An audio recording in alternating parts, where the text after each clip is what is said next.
इस वक्त रतन टाटा से जुड़ी हुई एक बड़ी खबर सामने आ रही है। महाराष्ट्र कैबिनेट ने एक प्रस्ताव पारित कर केंद्र सरकार से रतन टाटा को देश का सर्वोच्च नागरिक सम्मान यानी कि भारत रत्न से सम्मानित करने का आग्रह किया है। महाराष्ट्र कैबिनेट की बैठक में आज रतन टाटा को श्रद्धांजलि भी दी गई है। ये इस वक्त की बड़ी खबर हम आपको बता रहे हैं। ये तस्वीरें महाराष्ट्र कैबिनेट बैठक की, जहां पर रतन टाटा को श्रद्धांजलि दी गई और इसी के साथ साथ एक प्रस्ताव भी यहां पर पारित किया गया, जिसमें केंद्र सरकार से रतन टाटा को देश का सर्वोच्च सम्मान यानी कि भारत रत्न से सम्मानित करने का आग्रह किया गया है। तो अंतिम विदाई और इसी के बीच ये मांग, इन सब के बीच राजनीतिक दलों से भी श्रद्धांजलि अर्पित की गई है। आपको सुनवाते हैं। देश के लिए बहुत बड़ा नुकसान है। हम कई बार मिलते थे सालों पहले और हमें बहुत ज्यादा सोबर थे, फ्रूगल थे और देश के हित में सोचते थे। Good thinking, good tongue, good heart and good hands, उसके बारे में ऑल चार एक ही लाइन में थे।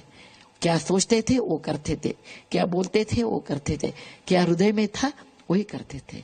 वो चारों अलग नहीं था। ऐसे लोग आजकल मिलना बहुत मुश्किल है। उनके निधन से बहुत अपार नष्ट हमारा देश को, इंडस्ट्री को और वैयक्तिक मेरे लिए भी हुआ है। अनमोल रत्न कहते हैं वो रहा नहीं। ये भारत का कोहिनूर, हरपला भारत का कोहिनूर रहा नहीं, हमसे बिछड़ गया है, ऐसा मैं कहूंगा। और रतन टाटा जी हमारे में नहीं रहे, ये बहुत ही वेदनादायी दुखद घटना है हमारे लिए, पूरे देश के लिए। रतन टाटा जी ये एक बहुत ही सफल उद्योगपति तो थे ही, लेकिन उससे भी बड़े व्यक्ति के रूप में हम उनको देखते हैं, क्योंकि जिस प्रकार से उन्होंने देश के लिए और समाज के लिए काम किया है, उन्होंने केवल सफल उद्योग नहीं खड़े किए, एक विश्वासार्हता खड़ी की, एक ऐसा ब्रांड खड़ा किया जिसने हमारे देश को एक ग्लोबल इमेज दी। तो रतन टाटा को लोग अपनी अपनी ओर से याद कर रहे हैं। अंकुर के पास लौटेंगे। अंकुर, रतन टाटा को मैन ऑफ हिज वर्ड्स भी कहा जाता था, जो कह देते थे वो कर देते थे और इसीलिए लोग हमेशा उम्मीद भरी निगाहों से उनकी ओर जरूर देखते थे। देश को बदलने में उनका भी एक बड़ा योगदान रहा है और इन सब के बीच ये तस्वीरें, आज बहुत कुछ देश ने खो दिया।